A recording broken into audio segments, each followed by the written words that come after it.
Hi friends, welcome back Nisha's home cooking. ഇന്ന് നമുക്ക് നല്ലൊരു ഡെസേർട്ടിൻ്റെ റെസിപ്പി നോക്കാം. അപ്പോൾ അതിന് വേണ്ടി ഞാൻ 1 കപ്പ് പഞ്ചസാര കാരമലൈസ് ചെയ്യാനായിട്ട് എടുത്ത് വെച്ചിട്ടുണ്ട്. അപ്പോൾ നമ്മൾ ചെറിയ തീയിൽ ഇതിനെ ഒന്ന് നല്ലപോലെ കരിഞ്ഞു പോകാതെ കാരമലൈസ് ചെയ്തെടുക്കാം. അപ്പോൾ ഏകദേശം നല്ല റെഡി ആയിട്ടുണ്ട്.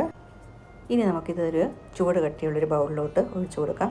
ഏതിലാണ് നമുക്ക് സ്റ്റീം ചെയ്യാൻ വെക്കേണ്ടത് ആ ഒരു ബൗളാണ് നമ്മൾ എടുക്കേണ്ടത്. ഞാനിപ്പോൾ ഒരു നല്ലൊരു ഗ്ലാസ് ബൗളാണ് എടുത്തിരിക്കുന്നത്. ഇനി അതവിടെ തണുക്കാൻ വെക്കാം. ഈ സമയത്ത് നമുക്ക് ഇതിനകത്തോട് ചേർക്കാനുള്ള മിക്സ് തയ്യാറാക്കാം. ഞാൻ അതിന് വേണ്ടി 3 പീസ് ബ്രെഡാണ് എടുത്തിരിക്കുന്നത്. അതിങ്ങനെ ഒടിച്ച് മിക്സിയിലോട്ട് ചേർത്ത് കൊടുത്തിട്ടുണ്ട്. അതുപോലെ തന്നെ 1 ടീസ്പൂൺ വനില എസൻസും കൂടി നമുക്ക് ചേർത്ത് കൊടുക്കാം. പിന്നെ ഇതിനകത്തോട്ട് മുട്ടയാണ് ചേർക്കുന്നത്. ഞാൻ 2 മുട്ടയാണ് എടുത്തിരിക്കുന്നത്. ഇനി മധുരത്തിന് ആവശ്യമായ പഞ്ചസാര ചേർത്ത് കൊടുക്കുന്നുണ്ട്. ഞാൻ 1/2 കപ്പ് പഞ്ചസാരയാണ് ചേർത്തിരിക്കുന്നത്. അതുപോലെ 1 കപ്പ് പാലും കൂടി ചേർത്തു. ഇനി നല്ലപോലെ ഒന്ന് അടിച്ചെടുക്കാം. ഇനിയിപ്പോൾ അടിച്ചെടുത്തുകൊണ്ട് വന്നിട്ടുണ്ട്. ആ മിക്സ് നമുക്ക് അരിപ്പയ്ക്കകത്ത് അരിച്ച് നേരത്തെ തയ്യാറാക്കി വെച്ചിരിക്കുന്ന കാരമലൈസ് ചെയ്ത സിറപ്പിൻ്റെ ബൗളിലോട്ട് ഒഴിച്ചു കൊടുക്കുക.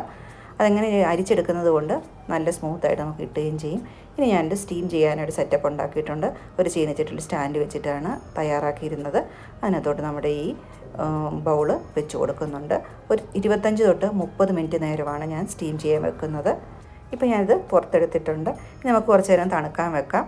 കണ്ടോ, നല്ല കറക്റ്റായിട്ട് വെന്ത് കറക്റ്റായിട്ട് വന്നിട്ടുണ്ട്. ഇനി സൈഡൊക്കെ ഒന്ന് കത്തി കൊണ്ടോ ഫോർക്ക് വെച്ചോ ഒന്ന് ഇങ്ങനെ മാറ്റി കൊടുത്തു കഴിഞ്ഞാൽ ഈസി ആയിട്ട് നമുക്ക് പുറത്തെടുക്കാൻ പറ്റും.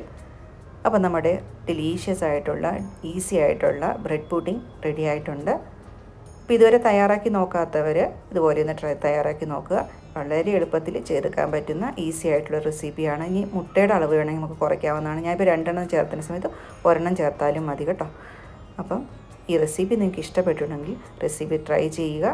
ഇനിയും പുതിയൊരു വീഡിയോ ആയിട്ട് വരുന്നവരെല്ലാവർക്കും bye. Thank you for watching.